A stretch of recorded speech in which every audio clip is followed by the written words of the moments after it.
Paz do Senhor, irmãos. Eu quero cumprimentar os irmãos com a paz, com a doce paz do nosso Senhor e Salvador Jesus Cristo e dizer para os irmãos que eu quero dar um testemunho. Quando eu tive em Porto Alegre, que tive um aneurisma cerebral, saí daqui quase como morta. Fui com 2 doutores daqui junto comigo.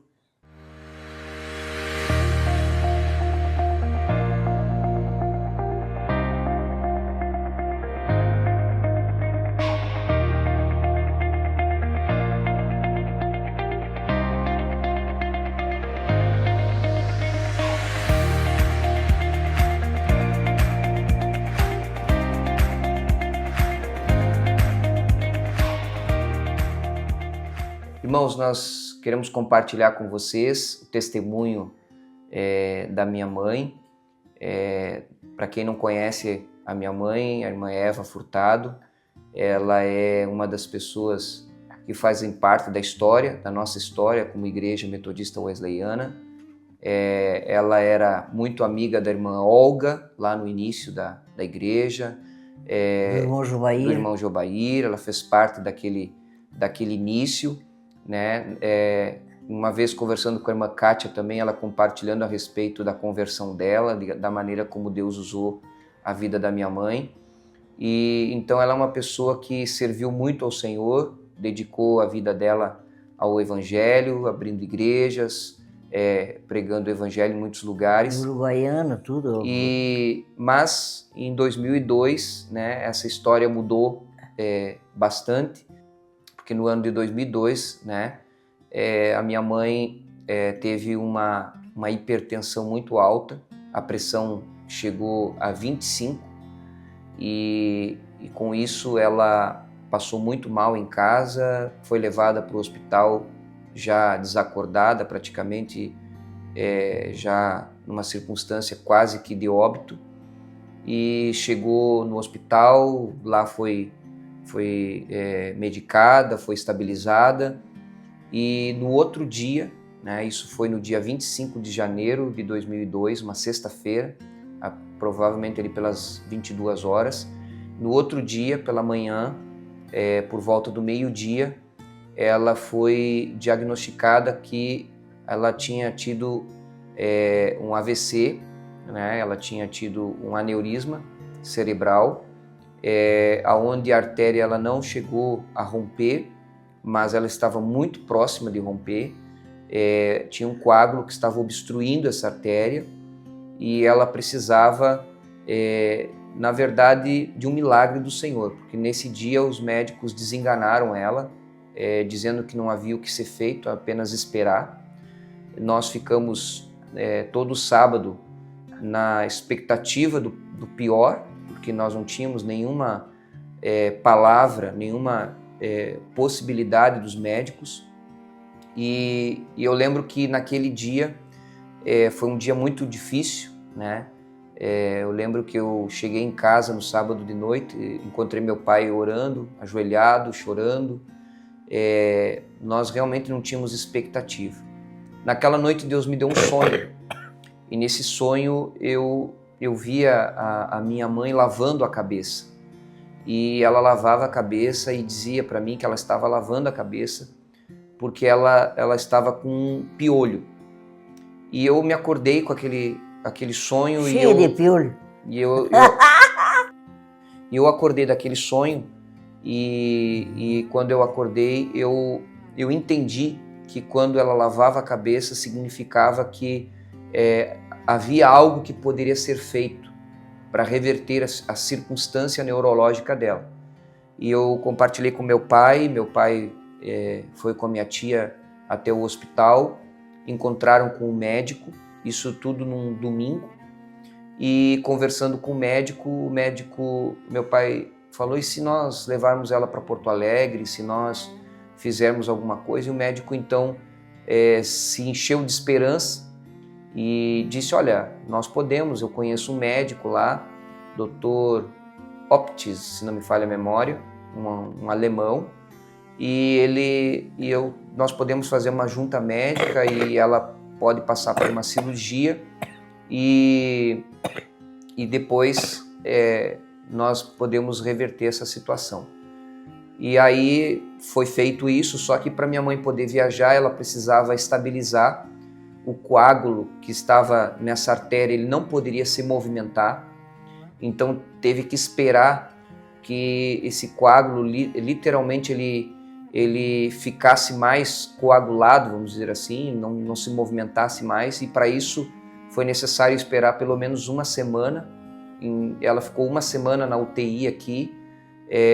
Nós, nessa semana, percebemos que ela foi tendo dificuldade, a memória foi se esvaindo, né, foi se agravando a situação.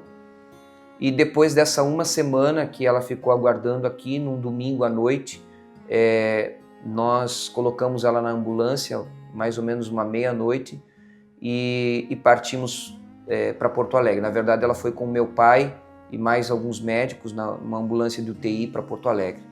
Chegando lá, ela passou por um cateterismo e no outro dia ela foi submetida à cirurgia. Quando a cirurgia aconteceu, ela saiu da cirurgia, a cirurgia foi um sucesso, graças a Deus, mas nós não tínhamos nenhuma garantia, né? Os médicos não davam nenhuma garantia de se ela ia andar, se ela ia falar, quais seriam as sequelas que ela viria a ter daquela situação. E ela ficou induzida no coma durante alguns dias e ela não estava tendo nenhuma reação, não estava tendo uma reação, ela não estava acordando. Depois que os médicos começaram a diminuir os sedativos, não estávamos tendo nenhuma melhora. E a situação estava cada vez mais estranha, mais difícil, nós não sabíamos, né, muitas incertezas. E eu lembro de um dia que eu saí com meu pai, nós estávamos muito assim, nervosos, muito preocupados, e meu pai, vendo que eu não estava bem também nessa situação, eu era novo, nós fomos para o centro de Porto Alegre e dali nós fomos para o hospital. Chegamos no hospital, a minha tia entrou, né, e foi lá tentar buscar alguma reação da minha mãe. A orientação do médico era que a gente conversasse, que a gente procurasse chamar ela, né, para que ela tivesse alguma reação, e nada aconteceu. Eu me lembro que o primeiro leito na UTI era o dela e tinha um vidro, né? Nós ficamos no lado de fora daquela UTI, olhando pelo vidro, e dava para ver a cama da minha mãe ali bem na primeiro leito. E a minha tia chamou e nada aconteceu, não houve reação nenhuma. A minha tia saiu e depois que minha tia saiu, eu entrei, né? E quando eu entrei ali, eu puxei também assunto com a minha mãe, tentei conversar com ela, fiz a mesma coisa que a minha tia fez. Não aconteceu absolutamente nada. E eu já estava para sair do quarto ali da UTI, mas quando eu estava para sair, eu pensei, não vai vir nenhum pastor aqui para orar por ela, então eu vou orar. E então, naquele momento, né, eu reuni forças para orar, reuni também ali naquele momento, vamos dizer assim, toda a minha esperança em Deus, né? Orei e falei com o Senhor, pedi que Deus tivesse misericórdia, que o Senhor desse para ela a oportunidade dela viver, desse para ela a oportunidade dela ver o meu futuro também, né? Ver eu casar, ver conhecer filho, conhecer meus filhos, o neto, né? E orei e pedi ao Senhor que Deus desse para ela esse tempo de vida. E falei para o Senhor que aquele dia eu estava me humilhando na presença dele, né? Me submetendo a ele. E terminei de orar e cantei um cântico, né? Um cântico que dizia assim: pode escurecer, posso ser cercado por aquilo que eu jamais esperei, estar em um vale de profunda dor, mas que mesmo assim eu sei que meu Deus é fiel. E eu cantei esse cântico e falei, o refrão do cântico dizia: Deus tem sido fiel, sua fidelidade nunca falhará. E aí eu terminei de cantar aquele cântico e quando eu estava cantando aquele cântico, a minha mãe pegou da minha mão, ela pegou da minha mão, ainda entubada ali, ainda naquela circunstância, mas ela pegou da minha mão. E quando ela pegou da minha mão, eu comecei a falar com ela, ela começou a se mexer e eu comecei a conversar com ela e perguntar: mãe, Tu tá bem? né, tu lembra de mim?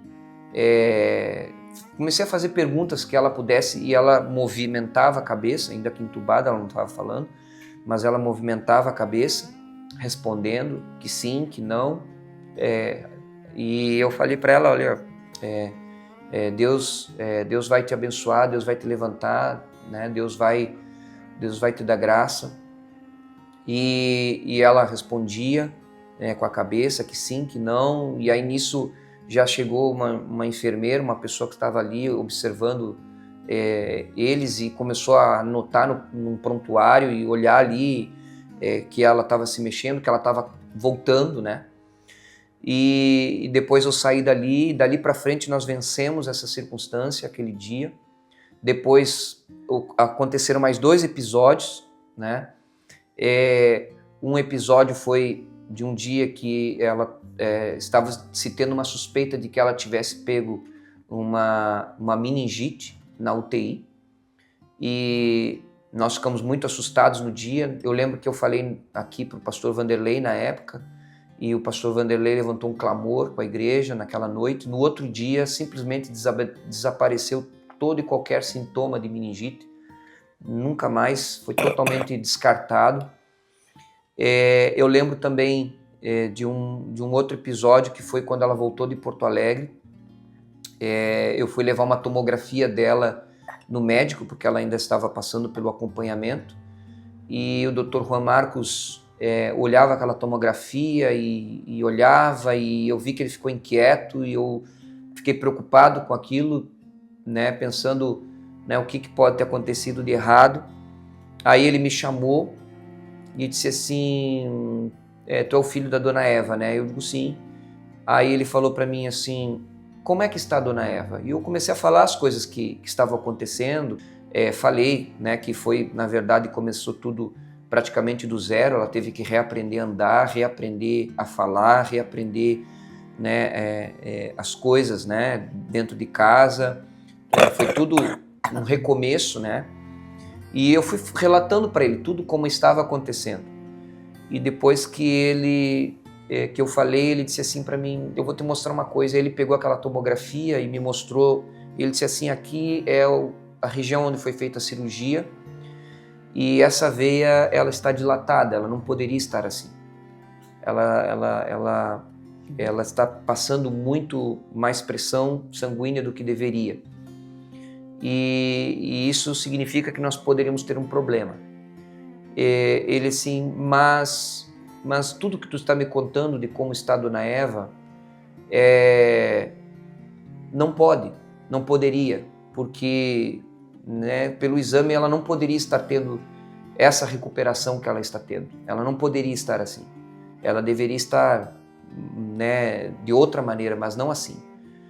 E aí eu perguntei: doutor, então o que vamos fazer? Ele assim: olhando o exame, eu diria que nós deveríamos fazer uma outra cirurgia, mas o quadro da dona Eva me mostra que nós não temos que mexer em absolutamente nada, ela está muito bem.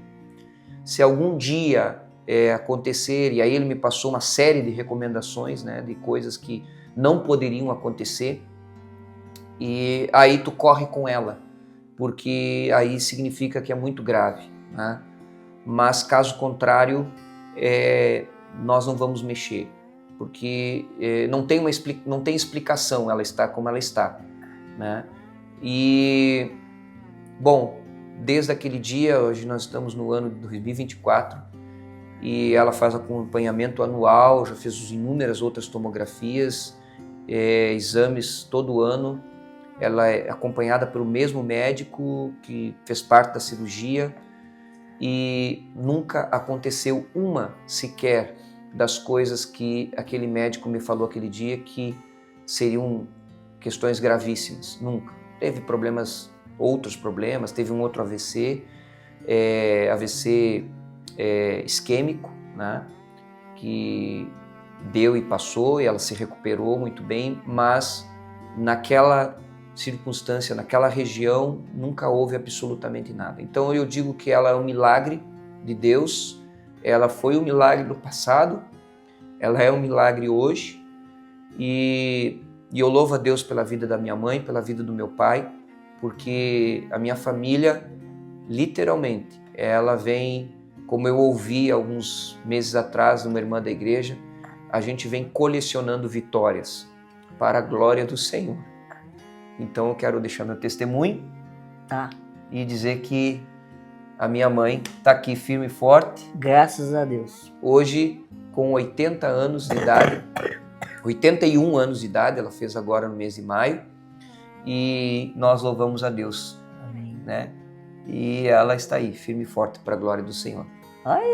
Como é que tu falava no rádio? Como é que tu começava o programa de rádio? Qual era o texto bíblico? Aviva?